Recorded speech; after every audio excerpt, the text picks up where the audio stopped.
people ask me, who is this person that decides to rent a single family home and why are they doing it? Well, bear in mind that 36% of all the households in this entire country are renters. So this is not a new thing, but you break it down into the different submarkets and segments. You look at the millennials, oftentimes they are that renter household that is just forming families for the first time. Household formation rates in the country are now back over 1.5 million a year. That's driving a big part of this surge in demand. But a lot of these people are also renters by choice. They're not necessarily renting because they have to, although there certainly is that segment that doesn't have a down payment.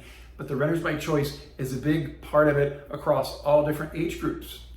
We're doing a market study right now in a 55 plus age restricted community for built for rent. These are happening, and you have to let the target audience drive your product and your mix. We've done studies on all different types of communities and different types of areas. Sometimes the builder says, look, we're going to go after the families. So we're going to do all 4-bedroom units. We just completed a study that was on that side of the spectrum. We've also done studies where it's 1 and 2-bedroom units because it's more of this cottage 12 per acre kind of development. The 55 plus, by the way, can include your baby chasers that are following their adult children around the country every time they move and they don't want to have to buy and then sell each time. Townhouses, single family detached, these all have their place.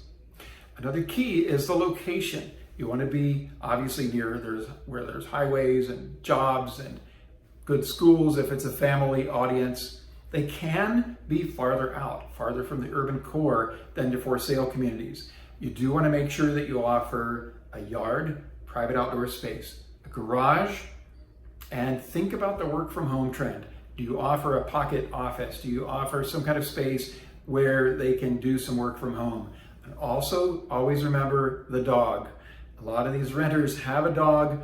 Millennials are famous for having dogs and pets. That's a big aspect of this. You want to be able to have that person be able to wake up and let their dog out without having to go down the elevator, down the stairs in an apartment building. That's what sets apart the built for rent single family from the apartments. So bear that distinction in mind every step of the way.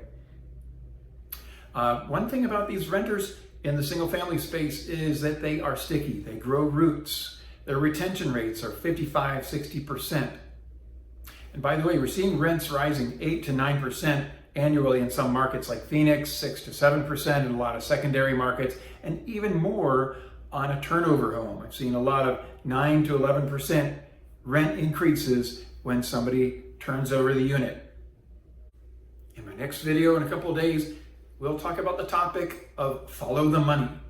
I've talked about $40 billion that's been earmarked or that's about to be deployed, and where is that money going? Where is it coming from? Tune in next time. I'll see you then. Thank you. Brad Hunter here with Hunter Housing Economics.